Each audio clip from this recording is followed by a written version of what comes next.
हाँ बेटा तैयार हो जाइए।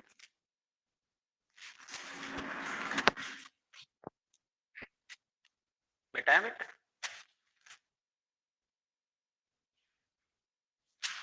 अभी नहीं।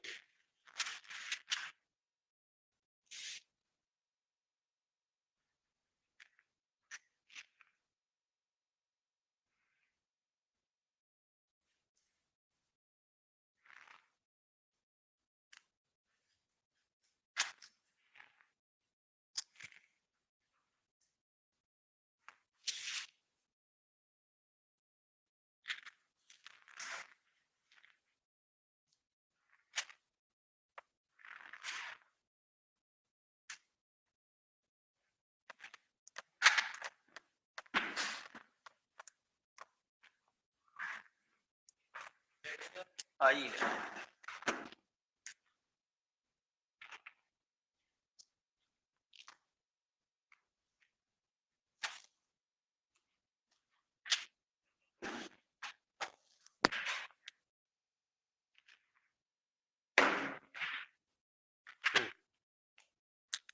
बताइए बेटा, अगला चैप्टर की न्यूमेरिकल है कि अभी वही?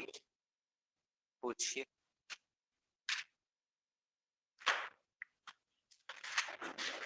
कौन? 14 नंबर। 50 सेंटीमीटर लंबा एक तार है। बोलो ये तार हो गया, इसकी लंबाई है 50 सेंटीमीटर। 0.8 न्यूटन प्रति एम्पियर मीटर के चुंबकीय क्षेत्र से गुजर रहा है, जिसका वेग 2 मीटर प्रति सेकंड है। 2 मीटर। तो बताइए तार में उत्पन्न प्रेरित विद्युत वाहक बल का मान बताइए। पहला, जब वह 60 डिग्री पे जाए। दूसरा, लंबवत जाए, है ना बेटा? कहाँ भाग गया हूँ? और तीसरा, जब समांतर जाए। तो समांतर का मतलब 90 डिग्री। अच्छा रुके, हिंदी लिखते रहे क्योंकि कुछ लोग इसको नहीं समझ पाएंगे, जिनको थ्योरी याद नहीं है तो नहीं समझ पाता। पकड़ो बेटा, थोड़ा सा चेयर आगे कर लो, पकड़ लिया कर। देखिए सवाल को थोड़ा सा समझिए, जब आप समझ लेंगे तो आपको कंफर्म हो जाएगा करना क्या है। कहता है कि एक तार है जो 50 सेंटीमीटर लंबा है। तो बोले अब हम इसको तो पहले तो मीटर में ही बना दें। नो प्रॉब्लम, या 1/2 मीटर लिख सकते हैं। अब इसे हम चुंबकीय क्षेत्र में गुजारने चाहते हैं। चित्र बना के बताता हूं। बोलो आपको हमने पढ़ाया था कि चुंबकीय क्षेत्र कागज के तल पर हमेशा लंबवत बनाया जाता है। सही है बेटा? और उसमें ये चालक 2 मीटर प्रति सेकंड के वेग से जा रहा है। आ जाओ बेटा, यही बैठ जाओ, यही बैठ जाओ, किताब पकड़ना। बोलो बात समझ में आया? ये देखिए, ये चालक है जो 50 सेंटीमीटर है और ये क्षेत्र है 2 मीटर प्रति सेकंड के वेग से ऐसे जा रहा है। तो पहला शर्त है कि 60 डिग्री पे जाए। तो बोल बेटा, अब हमारा तार ये क्षेत्र हो गया। बोलो इस पर ये 60 डिग्री पे जा रहा है।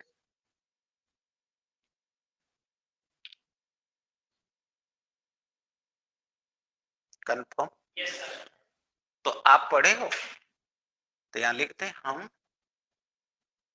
जानते हैं कि प्रेरित गतिमान अवस्था के कारण, याद करो जब चैप्टर पढ़ा रहे थे तो बोले थे कि रेल की लाइन से अगर ट्रेन की गुजरी हो और आप पीछे नंगे पांव पटरी पे खड़े होके अपने मित्र को छुओ तो क्या होगा? प्रेरित विद्युत वाहक। और ये भी समझाए थे कि दो पटरियों के बीच में लोहे की प्लेट जगह जगह क्यों जोड़ी जाती है। अच्छा, समझ आ रही है? तो अगर आप लोग पढ़े हो, दिमाग में है, तो आपको पता ही है कि प्रेरित विद्युत वाहक बल्ब है। वही चीज को हमने स्वेटर पे भी बताया था कि हम स्वेटर रात को निकालते हैं तो स्पार्क क्यों मारता है, या बाल को कंघी से झाड़ते हैं, बताए थे ना। तब जब आपको आता ही तब क्या दिक्कत है। तो हम कि प्रेरित विद्युत वाहक बल बराबर V B L sine theta, जहां भी वेग है, बी तीव्रता है, एल लंबाई। तो बोल बेटा, टू बी 0.8, लंबाई बोलो 0.5। अब थोड़ा सा समझना पड़ेगा, क्षेत्र हमेशा लंबवत रहता है, और अब ये पड़ रहा है 60 अंश पे। तो जब 60 अंश पे आ रहा है क्षेत्र में, तो ये बताइए 30 ही अंश में बचेगा कि नहीं बचेगा? तो गुणे साइन, अब ये हो गया, आ जाइए बेटा, 2 गुणे 8 पचे 40, ये हो गया। और साइन 30 का मान चेक करिए, 0.4 वोल्ट दे रहा है या नहीं दे रहा है?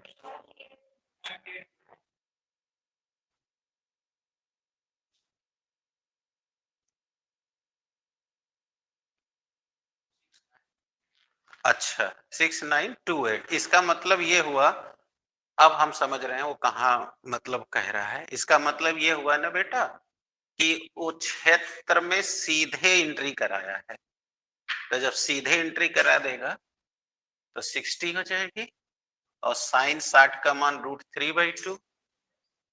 बात समझ आ रही है?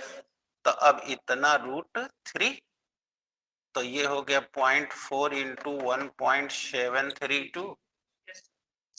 तो 4 दूना में 8, 4 तिहाई 12, 4 सते 28, और 4 दू 6। अब 3 1 4 अंक पे दशमलव, 0.6928 वोल्ट। अब चेक करिए। हाँ, तो उसकी गलती है ना, वो तो पहले लंबवत नहीं करना चाहिए था ना, उसको लिखना चाहिए था डायरेक्ट ना, कि सीधे हम 60 अंश पर, क्योंकि हम तो उसी के अनुसार जाएंगे ना। तो कोई बात नहीं है, कर लीजिए। 0.6928 वोल्ट। ओके,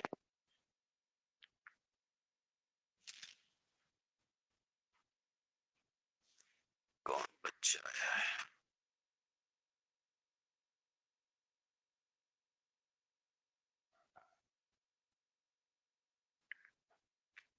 करें?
हाँ, अभी तो एक ही लगा है ना।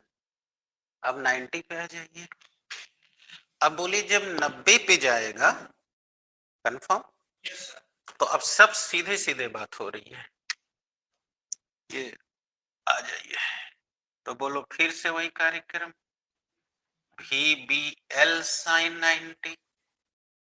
तो बोलो वी बी एल का गुणा हम कर रखे हैं 0.4, साइन 90 का मान चेक करिए, 0.4 वोल्ट।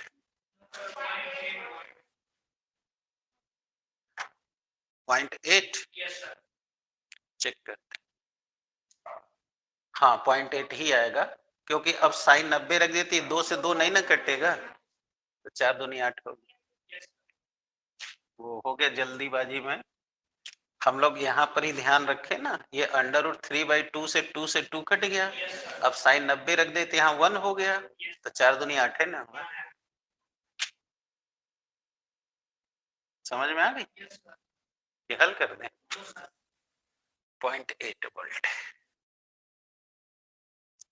अब तीसरा आ जाइए, समानांतर, तो फिर बोलिए E बराबर VBL साइन थीटा, तो बोलो हेतना का वैल्यू 0.8, अब ये साइन 0 हो गया, क्योंकि जब समांतर होता है तो क्षेत्र के अनुदिश होने पर 0 और विपरीत होने पर 180, तो चाहे 0 रहे चाहे 180, दोनों का मान 0 ही होता, कोई भी वो पैदा नहीं होगा। चेक करिए,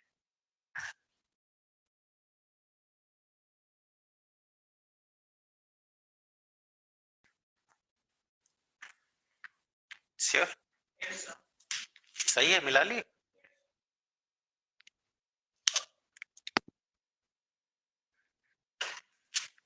बेटा।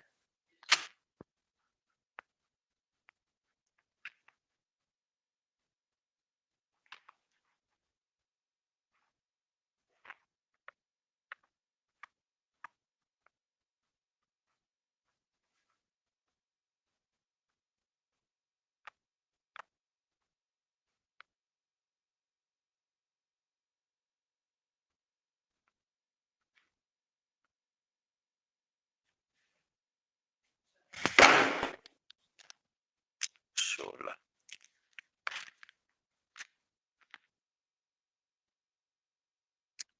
10 मीटर लंबा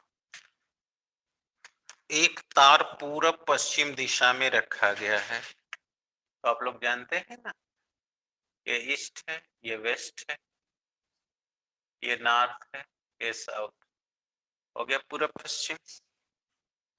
इसकी लंबाई 10 मीटर है बेटा, तो मान लीजिए कि XY एक तार है जिसकी लंबाई 10 मीटर है। 0.3 गुणे -4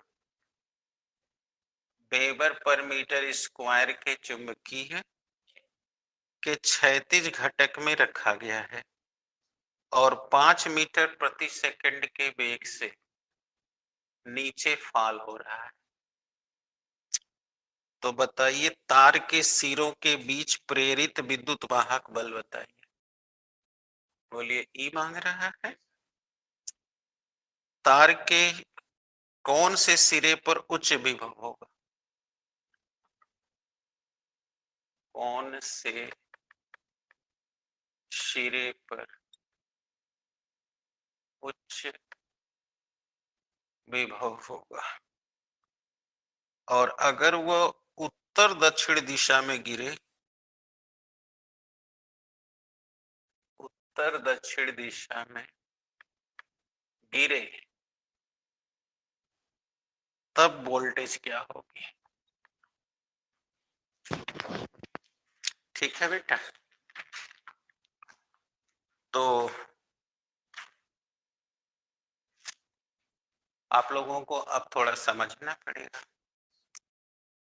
आप लोग पृथ्वी के बारे में पढ़े हुए हैं कि पृथ्वी स्वयं में एक चुंबक है, तो बताइए, हम आपको पढ़ाए थे ना कि किसी चुंबक को स्वतंत्रता पूर्वक अगर बांध के लटका दिया जाए तो उसका एक सिरा भौगोलिक उत्तर की ओर और दूसरा सिरा भौगोलिक दक्षिण की ओर ही क्यों ठहरता है। तो आपको जवाब दिया था कि जब हम स्वतंत्रता पूर्वक लटकाते हैं तो हम जानते हैं कि दो विपरीत ध्रुवों के बीच आकर्षण होता है। तो जिधर हमारे चुंबक का उत्तरी ध्रुव है, भौगोलिक दिशा वह उत्तर है, लेकिन चुंबकीय यामोत्तर में वह दक्षिणी ध्रुव है। याद नहीं है? और जिधर हमारा चुंबक भौगोलिक दक्षिण बताता है, हमारी पृथ्वी रूपी चुंबक का वह चुंबकीय यामोत्तर में उत्तरी ध्रुव है। इसलिए दोनों पर विपरीत ध्रुव होने से आकर्षण बल लगता है। इसलिए हमारा चुंबक हमेशा उत्तर और दक्षिण दिशा में ही जाके ठहरता है। तो ये बात मैंने इसलिए बोला क्योंकि सवाल का उससे गहरा रिलेशन है। आइए पकड़ते हैं। बोलो, आपका चुंबक पूरब पश्चिम रखा गया था कि पश्चिम पूरब? जरा सा मुझे कंफ्यूजन है। अरे गधा, पहला लाइन पढ़ो ना सवाल की। हाँ, पूर्व पश्चिम। ये देखो, ये पूर्व है और ये हम मार्क नहीं किए थे इसलिए पूछ रहे थे। तो पूर्व और पश्चिम। अब श्योर हो? अब आ जाओ। तो हमारा ये जो चालक है, जरा बोर्ड पे बने रहोगे तभी आएगा। हमारा जो ये चालक है पूरब से पश्चिम दिशा में है। इसकी लंबाई इतनी है, इतनी क्षेत्र में जा रहा है और इतने वेग से गिर रहा है। और पहला सवाल में यही पूछा गया है कि बताइए कितना प्रेरित विद्युत वाहक बल होगा। क्लियर? तो बताओ, इस समय इसकी स्थिति बताओ 90 डिग्री पे है। तो बोलो, हम E बराबर VBL, बोलो भी B 10⁻⁻⁴।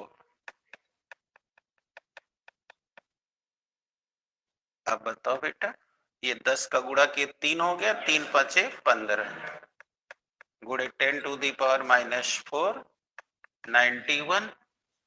अब बोलो इसे 1.5 इंटू 10⁻³ वोल्ट या 1.5 मिली वोल्ट लिख सकते हैं।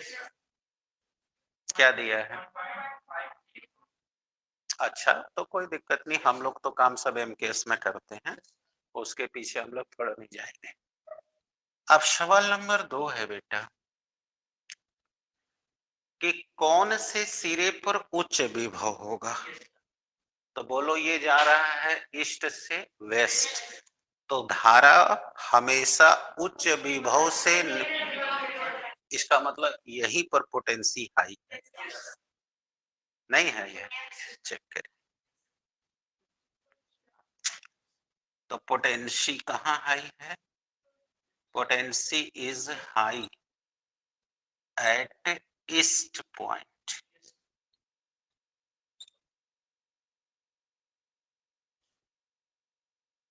प्रॉब्लम है? अब तीसरा सवाल पूछा था कि अगर वो नॉर्थ से साउथ में गिरे। अब पकड़ो, जान गए कैसे? क्योंकि समांतर हो गए। जब वो ऐसे गिरेगा तो बोलो, ऐसे गिरेगा तो यही नॉर्थ से साउथ है, ये ईस्ट हो गया, ये वेस्ट। दोनों बोलो, बल रेखाएं नॉर्थ से साउथ जाती हैं, ये भी ईस्ट से वेस्ट। बोलो, दोनों समानांतर हो गए। तो तीसरा हो गया थीटा बराबर 0। तो ई बराबर VBL साइन 0। चेक। अब आपको ये बात जानते हैं मैंने कब बताई थी?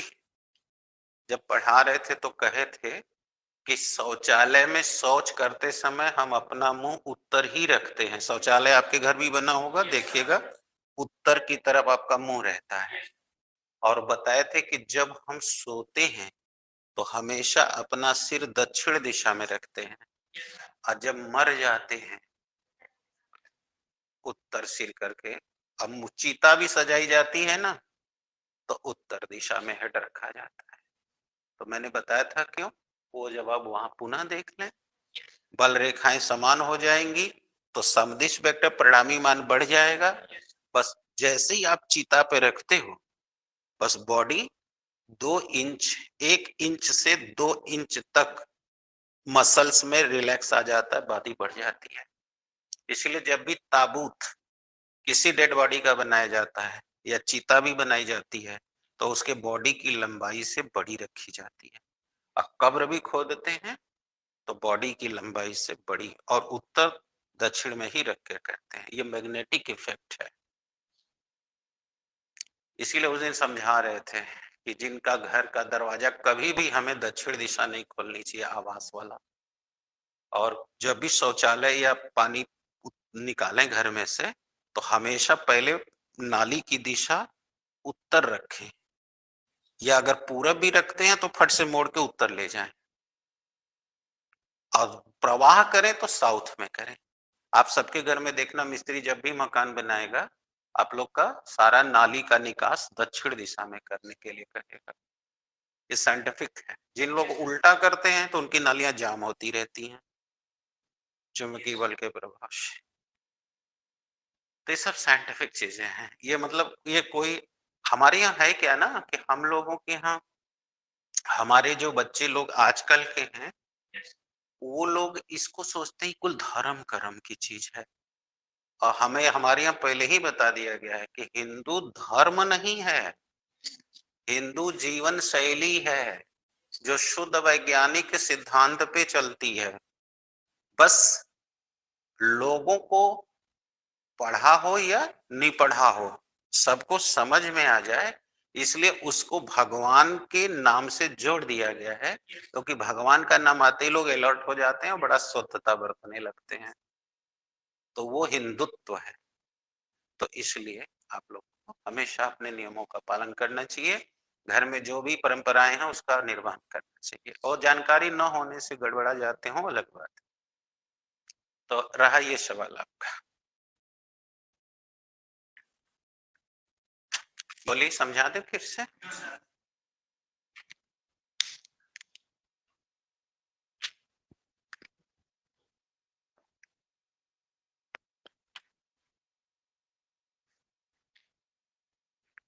अभिषेक आज नहीं आया, कल आया था, कहा था आएंगे सर।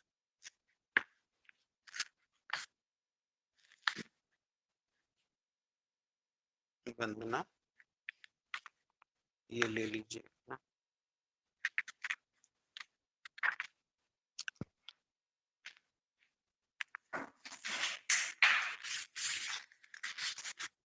आपका 3 ठे होगा ना,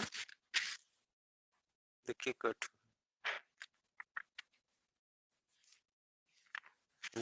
2 है, एक और होगा 30वीं तो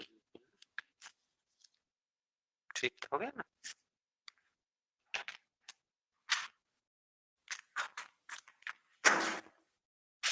हाँ बेटा आइए, आप लोग ज्यादा इन्वेस्टमेंट समय का करिए एसी वाले में, प्रत्यावर्ती वाले में, इसमें तो कोई दिक्कत नहीं आनी चाहिए। पूछ लीजिए, जो पूछेंगे तब तक तो हम बताएंगे, हम अपनी तरफ से केवल सुझाव दे सकते हैं।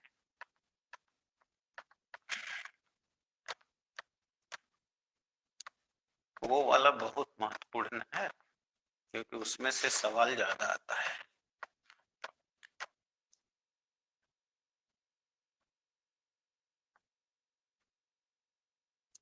आज फिर छुट्टी की डेट बढ़ गई, सुबह रात में ही न्यूज आ गया था। कहाँ सुनते हो तुम लोग भाई।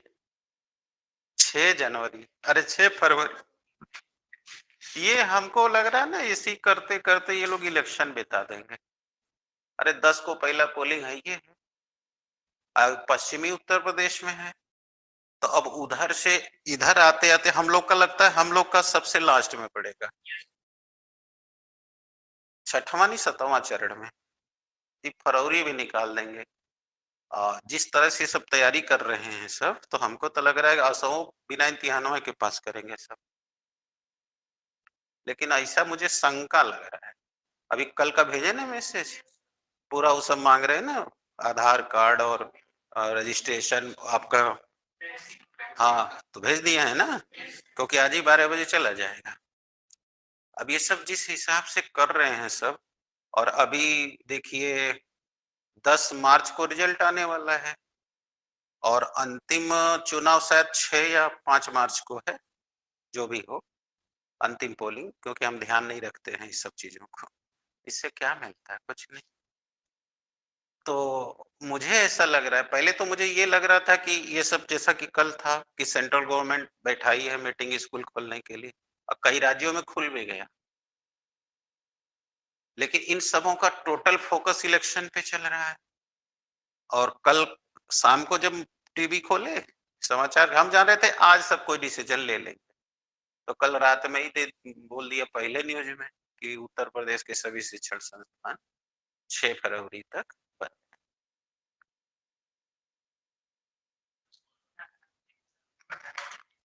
नहीं, अभी तो ठंडी के नाम पे चल रहा है। ये चालाकी देखिए, कोरोना सब नहीं ले रहे हैं नाम, कहीं नहीं ले रहे हैं, क्योंकि कोरोना की रेट गिर गई है। कल 50,000 केस अचानक गिरा है। कल खाली 5,000 या 3,000 माने यूपी का मतलब रहा है। और जो सबसे बड़े कोरोना के क्षेत्र थे मुंबई और दिल्ली, वो सब खोल रहे हैं, विद्यालय खुलने जा रहे हैं। तो इस सबों का खाली फोकस इलेक्शन पे है, और ऐसे ही करेंगे सब। और फिर इसके बाद फरवरी निकल जाएगी, मार्च निकल जाएगी, और एनटीए का पहला एग्जाम फरवरी में ही है। तुम लोग भरे कि नहीं जेई मेंस का? सुत रहे हो, बैठे हो अभी तुम लोग? फार्म भरोगे नहीं तो फिर एक साल तुम्हारा हवा में चला जाएगा, जैसे पिछले साल लोग नहीं किए हैं, तो कई लोगों का कहीं एडमिशन ही नहीं हुआ, घूम रहे हैं सड़की पे। तो ये सब ध्यान दो। एनटीए का फॉर्म निकला, वो निकला हुआ है तुम्हारा जेई मेंस का, और एक आध 2 दिन बाद स्पेशली समय निकाल के मिलना, तो कुछ और बता देंगे कौन कौन और। ठीक है, तो भरिए, उसको भरिए। और समय नहीं है, पहला एग्जाम इसी फरवरी मार्च में पढ़ना है, फिर दूसरा होगा अप्रैल में। पहले था जनवरी में, लेकिन वो बढ़ा दिया है, पहला फरवरी में ही लेगा एग्जाम। बहुत देख लेना साइट पे जाके, जेई मेंस, यूपी जेई। इसके बाद जो है दूसरा है मार्च में, तीसरा अप्रैल में, चौथा मई में। तो इन चारों में से जो टॉप वन होगा वो आप अपना से काउंसलिंग करा लोगे, एडमिशन हो जाएंगे। एनीवे देख लेना। कौन बोले हो बेटा? 18 धातु का बना वायुयान। आओ हम आपको दिखाते हैं। ये देखो, ये सब बताया था, मैंने बताया था ना कि जब आप बाजार से खरीद के लाते हो हवाई जहाज, उसमें चाबी भरते हो, देखना कहीं उसमें बैटरी बैटरी कुछ नहीं, तभी देखना उसमें बल्ब जलने लगेगा। तो बताए थे ये सब प्रेरित विद्युत वाहक बल से है। तो यही है, यही चीज आप देख लेना। इसीलिए मैंने कई बार भी कहा कि जितने फिजिक्स के बड़े बड़े साइंटिस्ट हैं सभी यही कहते हैं कि आपके पास जब भी खाली समय हो, खिलौना जो भी मार्केट में अवेलेबल है वह किसी न किसी थ्योरी पर बनी हुई है, और उसको आप देखें समझें तो आपको अपनी फिजिक्स समझ में आ जाएगी। इसलिए फिजिक्स एक ऐसा विज्ञान है जिसको याद नहीं किया जाता है, उसको समझा जाता है। और जिसको समझना आ जाता है तो फिजिक्स उसके पास हमेशा के लिए हो जाती है, और वह हर साइंस को इजीली पढ़ लेता है, क्योंकि फिजिक्स सभी विज्ञान की मदर है। सभी विज्ञान में देखना मानना है, और फिजिक्स ही एक ऐसा विज्ञान है जिसमें मानना नहीं तर्क है। तो जिसको तर्क करने आ गया ना, समझ लो आ गया। तो एनीवे फिलहाल हम आ जाते हैं सवाल पे। धातु का बना एक वायुयान है। देखो हम यहाँ डायग्राम बना रहे हैं, और इस डायग्राम को देख के आप समझ गए होंगे ये टाटा वाली महाराजा है। हो गई ये धातु की वायुयान। बताइए उसका विंग हो गया। अब क्या कहता है कि दोनों पंखों के नोक के बीच की दूरी 40 मीटर है, यानी यहां से लेके तो बताओ ये लंबाई नहीं हो गई, चालक की लंबाई कितनी हो गई? 40 मीटर हो गई। 40 मीटर है। ये क्षैतिज दिशा में, बोलो ये क्षैतिज दिशा होगी। 360 किलोमीटर पर आवर। 360 किलोमीटर। हाँ, अब कल परसों एयर शो हो रहा था 26 जनवरी को। परसों की अगर डीएनए एनालिसिस आपने देखी होगी तो शुद्ध टोटल आईएसपीसीएस और कंपटीशन का क्वेश्चन बता रहा था 780 किलोमीटर पर आवर की रफ्तार से हमारे जो कुल 75 गन लगे हुए थे, 75 वायुयान लगे हुए थे, और कल 1000 मील के ड्रोन्स किए थे, आज करेंगे उसका लेजर शो होगा। ये सब क्वेश्चन है, ये सब आपको ध्यान रखना चाहिए। 780 किलोमीटर पर आवर की रफ्तार से सारे फाइटर प्लेन कल उड़ रहे थे। तो ये सब चीजें ना, कौन ओकेजन पर क्या क्या हुआ है, कितने पार्टिसिपेट, ये सब जीके का क्वेश्चन है। जो बच्चों को आईएएस पीसीएस के लिए जाना होता है वो इस तरह अखबार पढ़ के अपने मटेरियल जुटाते हैं। 360 किलोमीटर पर आवर की रफ्तार से उड़ रहा है। अगर उड़ते समय चुंबकीय क्षेत्र B 5.4 5.4 -5 weber per metre square और नति कोण 30 अंश का है। ठीक है बेटा, तो बताइए कितना प्रेरित विद्युत वाहक बल यानी कि प्रेरित वोल्टेज उत्पन्न होगा। ठीक है, और क्या कहता है कि अगर एक बल्ब लगा दिया जाए तो क्या वह जलेगा? तो पहले पैदा तो कर ले कितना वोल्ट लग रहा है, फिर सोचेंगे।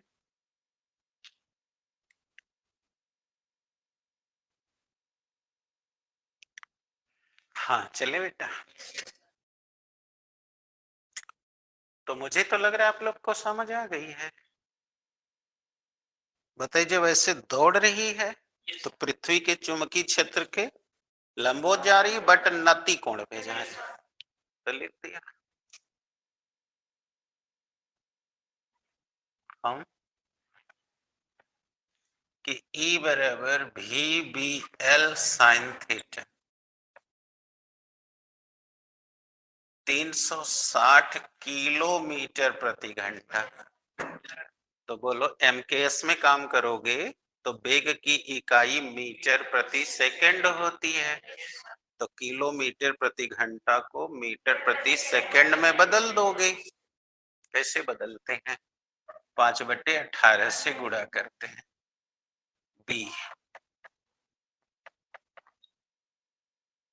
-5 है ना, आ? और एल बेटा 40 मीटर गुणे साइन 30, 18 दूनी 36, 20 पाँचे 100 गुणे 5.4 -5 इंटू 40 1/2। समझ आ गया? 2 20 54 दूना 108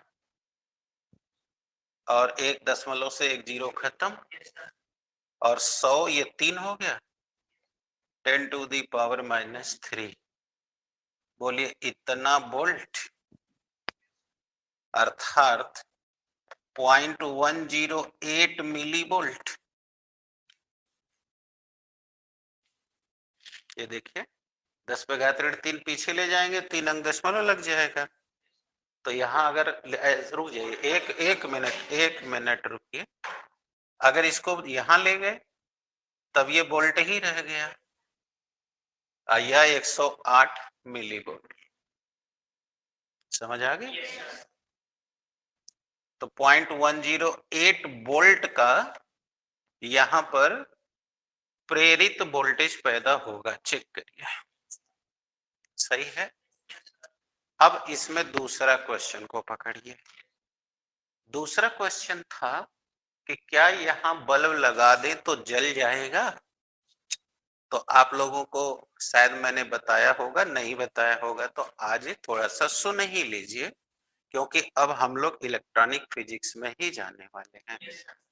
हमारे मुंह से आप प्रायः सुने होंगे, अगर नहीं सुने हैं तो आज थोड़ा सा सुन लेते हैं।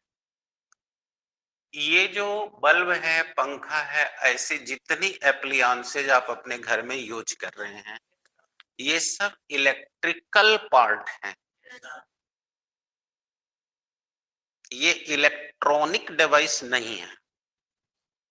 अब आप जो मोबाइल यूज कर रहे हैं, बैटरी वाली घड़ी यूज कर रहे हैं, लैपटॉप या छोटे छोटे इलेक्ट्रिक गैजेट्स, जैसे आपके घर में बहुत सारे हैं, तो ये सब इलेक्ट्रिकल हैं, माने ये इलेक्ट्रिक है, वो इलेक्ट्रॉनिक्स हैं।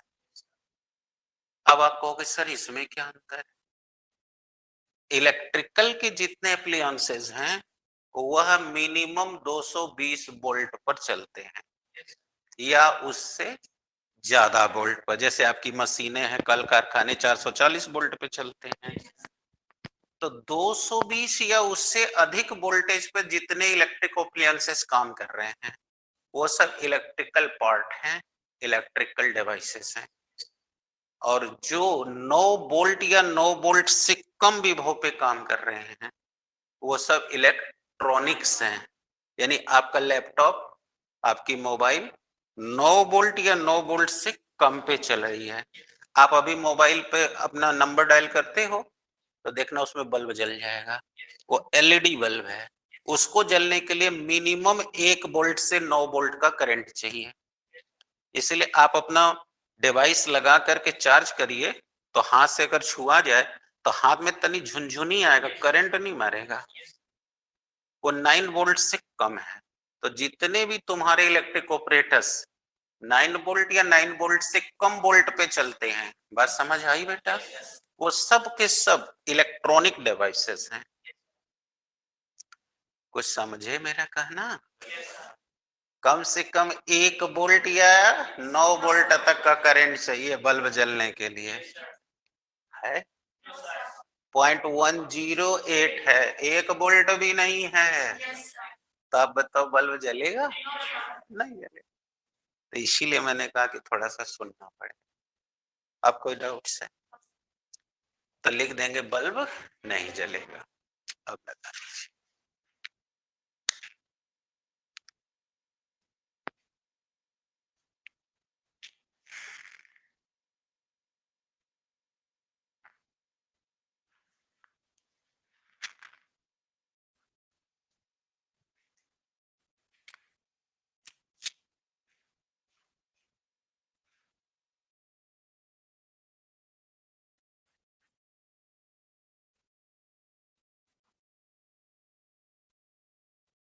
अब तो लग रहा है खत्म हो गया है, तो अल्टरनेट में चालू हो जाइए, उसमें थोड़ा समय ज्यादा लगा दीजिएगा।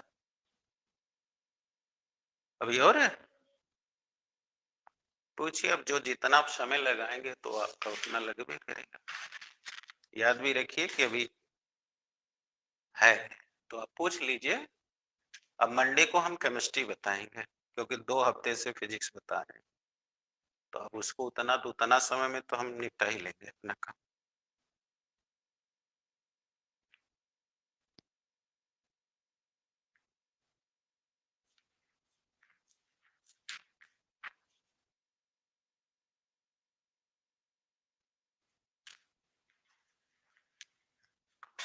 बोलिए।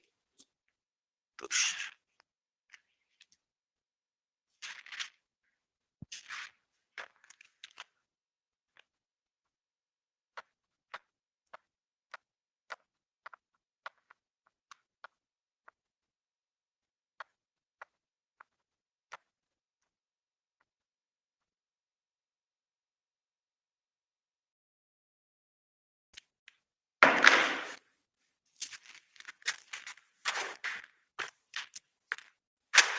दूसरा देखिए क्या कह रहा है, कह रहा है कि मान लीजिए प्रश्न में उल्लिखित लूप स्थिर है, किंतु चुंबकीय क्षेत्र उत्पन्न करने वाले विद्युत चुंबक में धारा का मान कम किया जाता है, तो चुंबकीय क्षेत्र प्रारंभिक मान 0.3 टेस्ला से घटाकर 0.02 टेस्ला प्रति सेकंड की दर से घट जाता है। तो बेटा ये आपको क्या पता है, फ्लक्स में परिवर्तन, लेकिन दिया है टेस्ला प्रति सेकंड, तो ये चुंबकीय क्षेत्र में परिवर्तन हो गया, क्योंकि चुंबकीय क्षेत्र के तीव्रता की इकाई टेस्ला होती है। तो कह रहा है पहले तीव्रता रहती है 0.3 टेस्ला प्रति सेकंड, तो ये क्या हो गई, इसकी दर न हो गई। फिर बाद में क्या कहता है कि घटकर 0.02 हो गई, तो बोलो B2/T बराबर 0.02 टेस्ला प्रति सेकंड।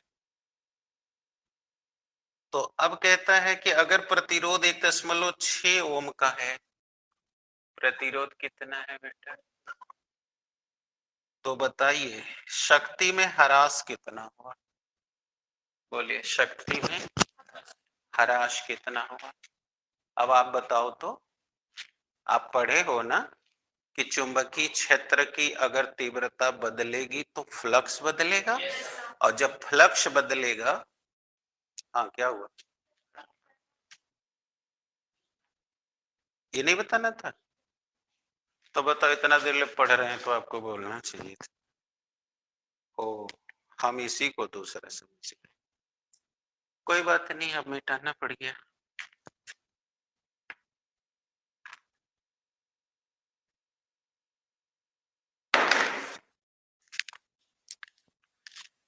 एक आयताकार लूप है बेटा, ये देखिए, ये आयताकार लूप हो गया। अगर इसकी लंबाई एबीसीडी, यानी इसको एबीसीडी आर्मेचर नाम दे दे, तो इसकी भुजा 8 और 2 है, तो बोलो जो लंबी होगी वो 8 सेंटीमीटर, 2 सेंटीमीटर। इनको 0.3 टेस्ला के चुंबकीय क्षेत्र से निकाला जा रहा है, तो चुंबकीय क्षेत्र की तीव्रता हो गई 0.3 टेस्ला। अगर बाहर निकलने का वेग 1 सेंटीमीटर प्रति सेकंड हो, तो बताइए कटे हुए भाग पर उत्पन्न सिरों का कितना विद्युत वाहक बल पैदा होगा। पहला, लंबी भुजा के सापेक्ष, भुजा लंबी के सापेक्ष है बेटा, और दूसरा छोटी भुजा के सापेक्ष, छोटी भुजा के सापेक्ष। और भी एक सवाल उसी में है कि कितना समय लगेगा, यानी कि 2 in 1 क्वेश्चन है, समझे। यानी लंबी भुजा के सापेक्ष भी हमको प्रेरित विद्युत वाहक बल निकालना है, और यह भी बताना है कि कितना समय तक रहेगा, यानी कि 2 आंसर इसमें भी और 2 आंसर इस। तब क्या करिएगा, जैसा कह रहा है करिए। बताइए, ये आपका क्षेत्र है चुंबकीय क्षेत्र,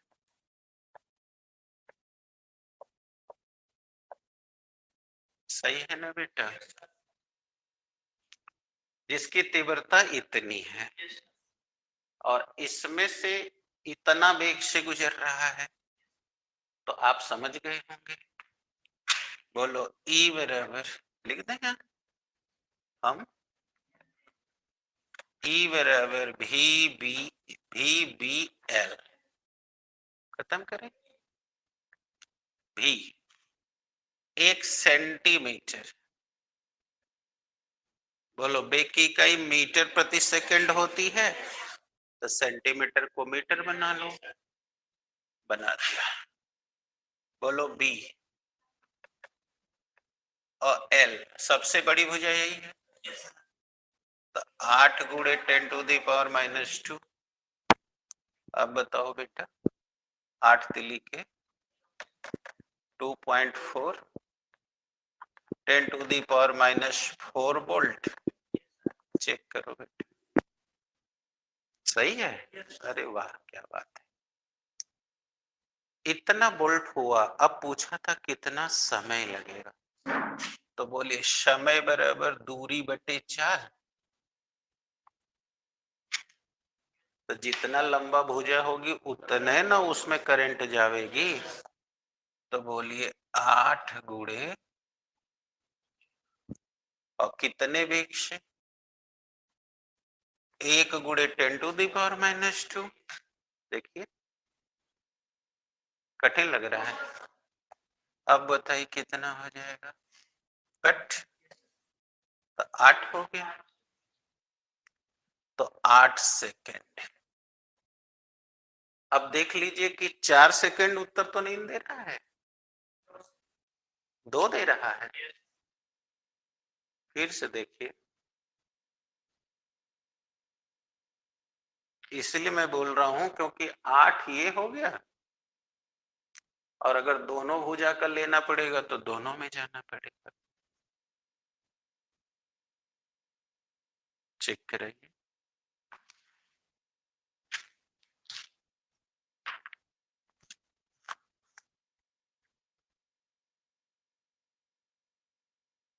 दो 2.4 है, और फिर यहां लिखा हुआ है कि 2 सेकेंड तक बना रहेगा।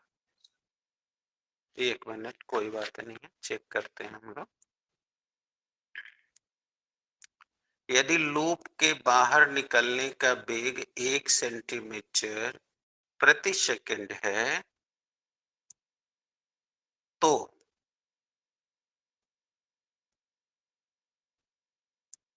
ऐसा कीजिए। रेजिस्टेंस तो दिया नहीं है,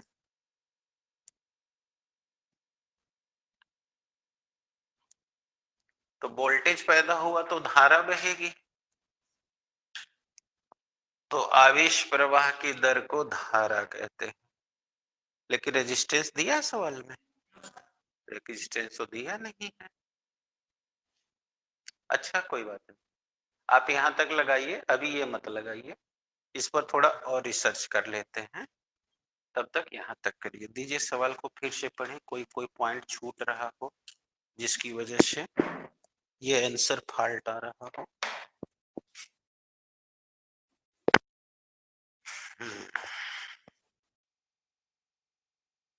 एक आयताकार लूप जिसकी भुजाएं 8 व 2 हैं, एक स्थान पर थोड़ा कटा हुआ है। यदि लूप के बाहर निकलने का वेग 1 सेंटीमीटर प्रति सेकंड है, तो कटे भाग के सिरों पर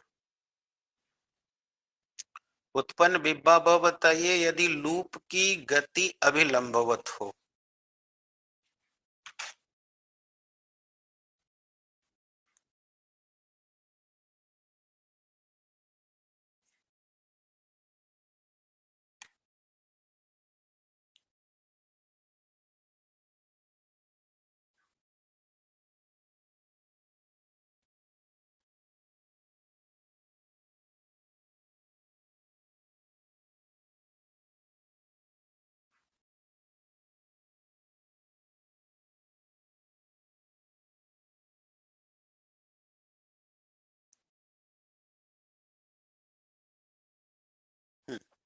सही, चले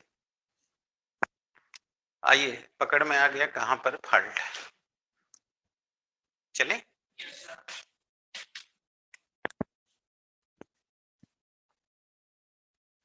अभी नहीं कह रहे थे कहीं पढ़ने में चूक हो रही। चलिए मिल गया। सवाल ये कह रहा है कि अगर ये सबसे बड़ी भुजा के सापेक्ष निकल रहा हो, तो बोलिए जब सबसे बड़ी भुजा के सापेक्ष निकलेगा तो यहाँ फ्लक्स बदलेगा, तो धारा बोलो इसमें बहेगी। बस समझ में आ गई। तो अब जब इसमें चूंकि फ्लक्स का परिवर्तन लंबाई के सापेक्ष हो रहा है, तो धारा कहाँ बहती है, पढ़े हो ना, सॉरी, फ्लेमिंग के दाएं हाथ से। ये चालक की गति को बताएगा, ये क्षेत्र को, प्रेरित धारा को। तो बोलो ये चालक की गति को बता रहा है, तो क्षेत्र के लंबवत धारा होगी, तो धारा इसमें बहेगी, इसके सापेक्ष जाएगा, तो धारा फ्लेमिंग के दाएं हाथ के नियम से। तुम कह रहे थे कहीं कुछ चुप हो रही है, तो बोलो अब लंबाई कितनी हो गई, और बोलो 2 गुणे 10 टू दी पावर, वेग कितना है, कट। और अब बोलो 1 दुआई 2 सेकंड तक होगी। अभी रुको रुको, और यही जब कहता छोटी भुजा पर, तो जब ये वाला इधर आ जाएगा तो ये चालक की गति होगी, अब क्षेत्र के लंबवत ये, तब इसमें घुसेगा तो उसका 8 हो जाएगा। चेक करो।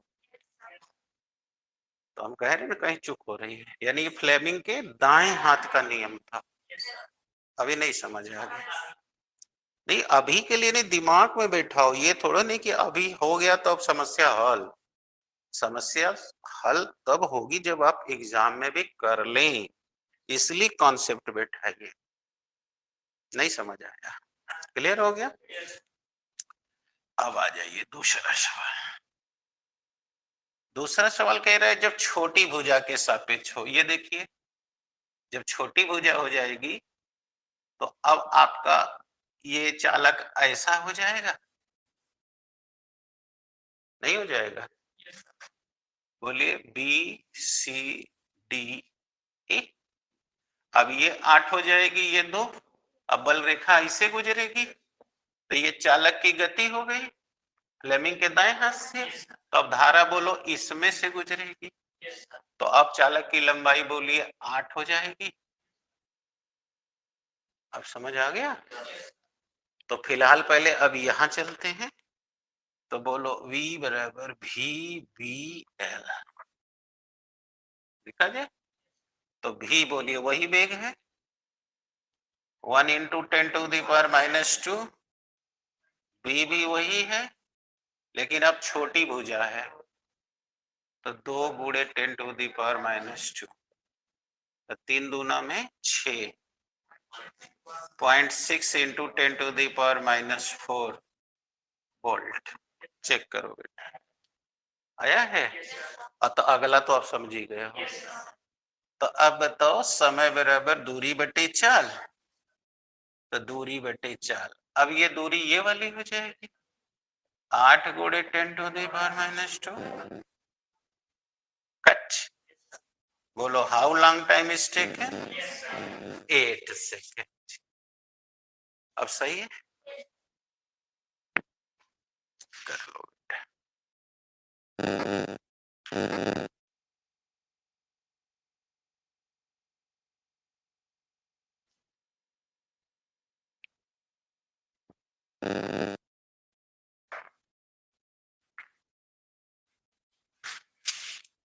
हाँ नीतीश बताओ बेटा, कहीं दिक्कत है, अभी जो सुने हो वो समझ आ गया।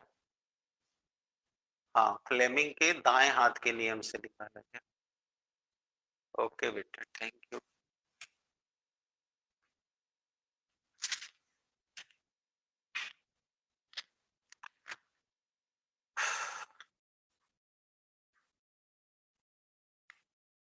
पूछे, एक सवाल लग सकती है, अभी 3-4 मिनट है।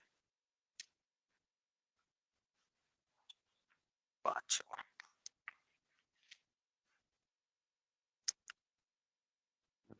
चित्र में धातु की छड़ PQ को दर्शाया गया है, PQ, अच्छा ऐसे रखा हुआ है। तो पटरियों पर, पटरियां AB हैं, AB पटरी है, रेल की पटरी है, एक स्थायी चुंबक के ध्रुवों के मध्य स्थित है। यदि छड़ चुंबकीय क्षेत्र परस्पर लंबवत हों, गैल्वानोमीटर को कुंजी की सहायता से जोड़ा गया हो और छड़ की लंबाई 15 सेंटीमीटर। मिटा दे बेटा, चित्र नहीं बना रहे हम, इसी में से चित्र देख ले रहे हैं। सबके पास बुक ही है। टाइम पे लगेगा क्योंकि 3 ही 4 मिनट बचे हैं, तो इसलिए चित्र आप अपने बुक में से देख लीजिए।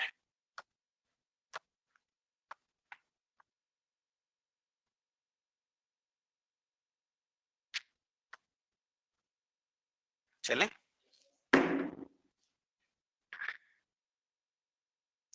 छड़ की लंबाई 15 सेंटीमीटर है।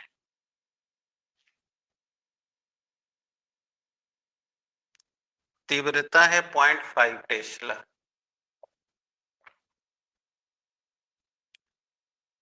और प्रतिरोध है 9 मिली ओम। समझे बेटा, 9 मिली ओम। एक एक सेंटेंस क्लियर है? तो बताइए, छड़ की लंबाई 15, टेस्ला इतना, लूप का रेजिस्टेंस इतना। तो पहला सवाल पूछा गया है कि यदि कुंजी खुली हुई है और छड़ 12 सेंटीमीटर पर सेकंड के वेग से सरक रही है, बोलो कितने वेग से? 12 सेंटीमीटर प्रति सेकंड। आप लोग इकाई पर ध्यान देना, से सरक रही है, तब बताइए कि प्रेरित विद्युत वाहक बल कितना होगा। राइट है, प्रेरित विद्युत वाहक बल कितना होगा। और क्या पूछ रहा है? और ध्रुवणता का दिशा बताइए, मतलब धारा किधर से किधर जाएगी। यानी इसमें बताना है, ध्रुवणता का मतलब यह है कि किधर प्लस टर्मिनल बनेगा, किधर, वो हम चित्र देख के पकड़ लेंगे। तो पहले एक काम करते हैं, अभी और सवाल है, उसमें कुल बड़ा सवाल देख रहे हैं, तो एक ही बार तो लगेगी नहीं, एक एक करके लगेगी। तो हमको लग रहा है आप लोग समझ गए हैं। बोलिए। We know that E is equal to VBL sin theta. बोलिए भी 12 सेंटीमीटर, पकड़ते जाइए। मैं पहले कैलकुलेट करूं इकाई पर या डायरेक्ट कर दूं? No problem. बी बोलिए, एल बोलिए, सेंटीमीटर, और क्षेत्र के लंबवत है, तो बोलिए 15 12 हम 180, 15 का 12 में गुणा कर दिए तो 15 12 हम 180। नहीं समझते हो? 15 दूनी 30, 15 3 18, और अब गुणे 0.5, 10 टू दी पावर -4। बोलो, 0 से दशमलव खत्म, 18 बचे, गुणे 10 टू दी पावर -4 या 9 into 10 to the 3 volt. Check करो बेटा। अच्छा भाई, मिली वोल्ट होगा तो 9 लिखा होगा। अब ठीक है, चलो ठीक बात है। अब इतना तो हो गया। अब अगला क्या पूछा था कि ध्रुवणता बताइए, तो अब आपको चित्र में जाना पड़ेगा। देंगे एक बार तब ना फिर से। ओके, आप अपने चित्र में देखिए, ये ना, हाँ आप लोग यहां से देख लीजिए, ये नॉर्थ है, तो बल रेखा है नॉर्थ से, तो ये लंबवत हो गया। और अब ये देखिए पी क्यू रखा गया है, तो जिधर से बल रेखा चलेगी, बोलो धारा उधरी से जाएगी, तो पी से जाएगी क्यू। चेक करो, यानी कि पी पर प्लस रहेगा क्यू पर, क्योंकि धारा धन सिरे से बहती है। चेक करो, आया है? तो लिख लेते हैं, पी से क्यू, अर्थात पी सिरा पॉजिटिव रहेगा और क्यू सिरा नेगेटिव रहेगा। ठीक है भाई? तो अब आगे इसमें और भी है, गलत सही करिएगा प्रयत्न। ओके, थैंक यू बेटा।